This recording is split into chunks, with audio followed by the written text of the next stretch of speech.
Now that we've discussed the steps to planning, let's talk a little bit about the skills necessary to be a good strategist and a good planner. We like to make the analogy of being a good marketing strategist and a general. So we refer to this, of course, as the marketing general. The strategist must have an intimate knowledge of what happens on the battlefield. You cannot be a good strategist unless you know what is going on in your industry. You need to know what's going on with your competition, you need to know what's going on with your customers, and you need to know what's going on in the macro environment. As Patton, famous George Patton, famous World War II general, quotes, "One tries to make plans fit the circumstances." The key to being a great strategist, then, is the ability to do good planning. The general or the head coach or the strategist must be flexible. Turns out that many strategists start with a strategy that's worked for them in the past, and then they analyze the situation, and lo and behold, they make the situation fit the strategy that they wanted to use. And the facts are never clear cut, and so they decide, let's do what we did last time. It turns out that being flexible and being willing to make changes is one of the things that is a true virtue. Mental courage. We have this little saying that says, when you're up to your ears in alligators, it's difficult to remember that the objective was to drain the swamp. In many cases, decisions that we have made do not appear to be working. There is a point in time when you have to have the courage to make changes or to stay with decisions that you've made in the past. Once again, it is this mental toughness and this mental courage that makes good strategists. Boldness is a key for being a good strategist. Decisiveness is a key trait. You have to know when to hold them, and of course, you have to know when it's time to make a change. You need to know the facts. The realities and details are critical. Do not try to make the facts fit the situation and the strategy that you want to implement. When you see the facts, analyze them. Understand the facts. As Joe Friday used to say on Dragnet, just the facts, ma'am, just the facts. Lucky. This is sort of an interesting part of being a good strategist. You have to realize that when you're on a roll, you need to let it ride.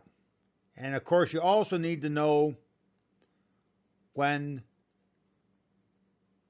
to fold them and take your winnings.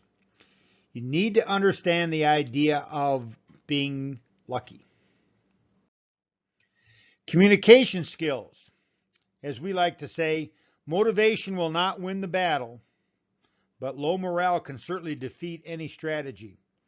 Your marketing team will be successful if they are motivated. But if they are not motivated and discouraged, almost for certain, the implementation will not be successful. Of course, integrity. Integrity and trust bonds a team together.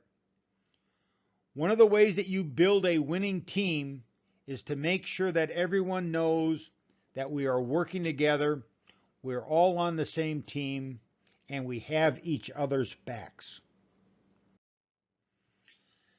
And of course, there is this notion of creativity.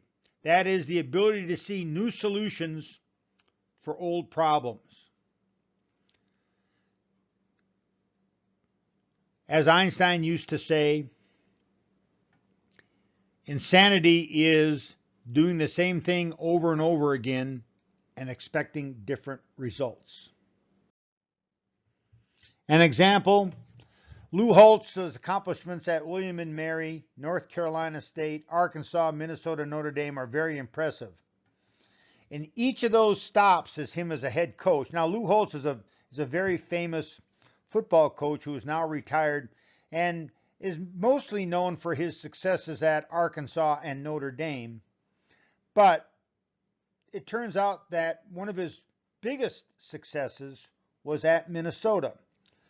He took a job at Minnesota, and Minnesota had a one-win season before he got there. He got to Minnesota and he looked around, and it turned out that he did not have a very talented football team. But he did find out that the best athlete on his team was a second or third string quarterback by the name of Ricky Foggy. So while Lou Holtz was never an option coach, he implemented the triple option with Ricky Foggy at the quarterback. And they rode Ricky Foggy to an 8-4 season and a bowl game. And Lou Holtz won that turnaround at Minnesota to the job at Notre Dame, the job that he had always coveted. His success at Minnesota wasn't based on doing the same old thing that Lou always did, but instead learning how to adapt to the situation as it was presented to him. All right, next let's talk about Dwight David Eisenhower and Operation Overlord. As most of you know, Eisenhower was tasked with planning and executing the D-Day invasion of Europe in World War II. Let's go back and take a look at exactly what had happened. The United States had entered World War II right after Pearl Harbor on December 7th, 1941. 2.5 years later, all of the Allied forces had been driven off of the continent of Europe and were all located in Britain. So now the plan was, the idea was to create a plan to re-invade Europe and eventually try to win the war against Germany and Italy. So Eisenhower is sitting in Britain. They are trying to figure out how to successfully invade Europe. And all he has to do is come up with a plan to successfully do that. Of course, Europe is controlled by Germany. Germany knows where the Allied troops are. They're all located in Britain, 30 miles away from the shores of northern Europe in France. And it seems relatively obvious in terms of where the invasion is going to take place, roughly when the invasion has to take place, and how the invasion is going to take place. So all Eisenhower has to do is come up with a plan to somehow create an element of surprise, successfully invade Europe with the Allied troops, and drive the Germans back to their home country of Germany.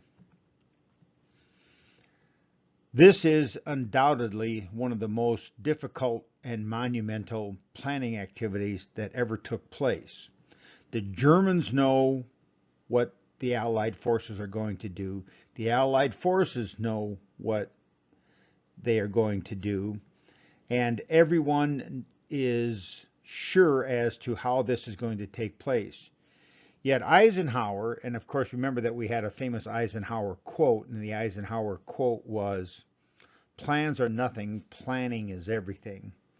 Went through the process of planning and planning and planning down to the very last detail, as to how this invasion would take place. And finally, on June 6th, 1944, the Allied troops invaded France in Northern Europe, almost exactly where the Germans had suspected they would. But because Eisenhower had created a very clever, unique plan along with his other generals, the invasion, while there was a large loss of life, was successful. And within a year of that invasion of northern France, the Allied forces had won a victory in Europe, and Germany had surrendered. And of course, Germany surrendered on May 8th, 1945. This is undoubtedly one of the great planning and strategy examples of all of military history. Now, for my third example, I'm going to give you something that's maybe a little bit closer to home, maybe a little bit more business-oriented. It's the story of Lee Iacocca. Now, Lee Iacocca was an engineer who had worked his way up at Ford Motor Company. Started at Ford Motor Company in the late 40s, and by the early 60s, Ford was in trouble. Ford had lost a lot of its market share to General Motors and specifically to Chevrolet. There was a little motto that was generated in the early 60s, and that is, Ford is selling safety and Chevrolet is selling cars. And so Ford was in big trouble. And the Ford Motor Company turned to Iacocca and his planning group of engineers to come up with a new car to get Ford back in the automotive business and gain market share back from General Motors. Ford was coming off a number of unsuccessful new models, including the famous Edsel, which is known as one of the biggest failures in all of the car industry, and a number of other activities that really didn't go very well for Ford. So Iacocca and his people came up with the Ford Mustang. Easily the most successful American automobile ever produced. They came out with this car in mid-1964. It was a 1965 model year. But Iacocca and his people turned Ford around with the Ford Mustang. They grabbed a bunch of market share. They got to where they were selling 800 to 1 million Mustangs per year. And Iacocca is largely credited with saving Ford from potential bankruptcy. And of course, he thought he would be the next president at Ford because of his success. And in the late 70s, they finally made Iacocca the president at Ford, but then after a year or so decided to fire him. So after 32 years at Ford, Iacocca was suddenly unemployed, and having been credited with Ford's biggest success since the Model T. Well, right about that time, Chrysler was being forced into bankruptcy because no one was interested in buying the Chrysler Corporation's cars. At that point in time, Chrysler was made up of Chryslers, Dodge, and Plymouths. They were making cars that were named the Cordoba and the Fury 1, 2, and 3, and a number of other automobiles that were just not very successful for Chrysler. Now, Chrysler had a fairly successful 1960s with their particular set of performance cars, which included the Dodge Charger and the Plymouth Barracudas and and some of the Chrysler automobiles that were more high performance automobiles. But in the late 60s and into the 70s, the price of automobile fuel had doubled, and Chrysler cars were thought of as big gas guzzling automobiles. And the Japanese automobile companies had come in particular Datsun, which is now Nissan, and Honda, had come in and grabbed a large share of the small U.S. car market. So Chrysler hired Iacocca. Iacocca took a salary of $1 per year and said, when I turn Chrysler around, you can go ahead and pay me what you think I'm worth. So Iacocca takes over control at Chrysler. Chrysler was doing bad. They had gotten down to where they were almost out of cash. They got a bailout contract from the government. But it was only really going to be good for 3 or 4 months or 5 months. And so Lee Iacocca and his team came up with an automobile to save Chrysler. And that automobile was introduced in 1979, and it was a series of K cars. Now, the K cars included the Plymouth Reliant, the Plymouth and Dodge Reliant, the Aries, and a number of other cars that all came under the K family brand name. And the idea behind the K car was that Iacocca and his engineers had gone out and done a bunch of research. And when they asked customers, what kind of a car should Chrysler make for you to buy, they all said that there were 4 things that they wanted in cars in 1979. And those 4 things were, first off, a fuel-efficient automobile with good miles per gallon. And that, of course, was because the price of fuel had doubled at that point in time from 30 cents a gallon to 60 cents a gallon. While that number doesn't seem high today, in the 70s, it really sent ripples through the automobile business. They wanted front-wheel drive automobiles because they had seen front-wheel drive automobiles in the Japanese imports. But one of the things they disliked about the Japanese imports was that the cars were particularly small. And so they wanted that car to be 5 passengers. And then, of course, finally, with the new Japanese cars coming into the U.S., they were very reliable automobiles. So they wanted cars that were also reliable. So the 4 things were good miles per gallon, front-wheel drive, 5 passengers, reliable automobiles. So they went, Iacocca and his engineers got into their offices and their planning, and they developed something called the K car. And the K car was a 4-cylinder, fuel-efficient, front-wheel drive, 5-passenger automobile. So they started making them, and they were making them like crazy. And Iacocca was sure that, like the Mustang at Ford, the K car would turn Chrysler around.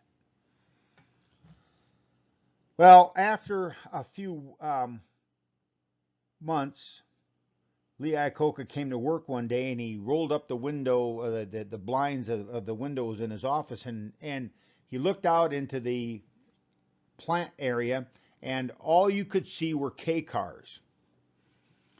And so Lee immediately called a meeting of all of the engineers in a great big hall at Chrysler and said, "What's going on? How come we're not selling any of these cars?"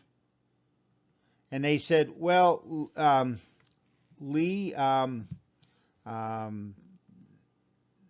customers just don't want to buy them." And Lee said, "What do you mean? We did all the research. These are fuel-efficient, front-wheel drive, 5-passenger, reliable automobiles. So, so Lee was on stage, and finally one of the engineers in the front row raised his hand and said, "Lee, the problem is people don't think that cars made by Chrysler are reliable." So Lee said, "All right." He said, "Let me think about that." So the next day he called another meeting with all of the people, and he said, "I've got the solution." He said the solution will be 5-year, 50,000-mile warranty on these cars. Now, at that point in time, most cars had a 1-year, 12,000-mile warranty on them. That is, the cars were warranted for 1 year. Lee was proposing that he increase that 5-fold. And he said that will signal to the customer that we have reliable automobiles and they have nothing to worry about. Well, engineer in the front row raised his hand again, and he stood up and he said, "Lee," he said, "we're concerned because we're not sure these cars will go 5 years or 50,000 miles without breaking down." Lee's response was, "It doesn't matter, because if we don't sell any of these, we'll go out of business anyway." And so they put the 5-year, 50,000-mile warranty, making a small tweak to the K cars, and they started to sell like crazy. And they turned Chrysler around. They paid back their loan that they'd gotten from the government, the bailout loan they'd gotten from the government, and Chrysler was successful. So Lee then stepped down. 4 years later, Chrysler's back, talking to Lee Iacocca, trying to convince him to come back because the Chrysler Corporation is once again in trouble and on the verge of bankruptcy. Lee said, "Didn't I just fix Chrysler?" They said, "Yeah, but the market's changed, Lee. And now people aren't interested in K cars anymore." So Lee came back to Chrysler, sat down with his engineers, and he brought something to market that was a project that he had started long ago at Ford, but was ripe for this particular market. And this is when Chrysler introduced the minivan. And it, of course, was a huge success and saved Chrysler again. So here is a man, Lee Iacocca, that in 3 separate occasions helped bring 2 different car companies away from the brink of bankruptcy. And in each case, the automobile that he brought to market was the right automobile for that particular point in time.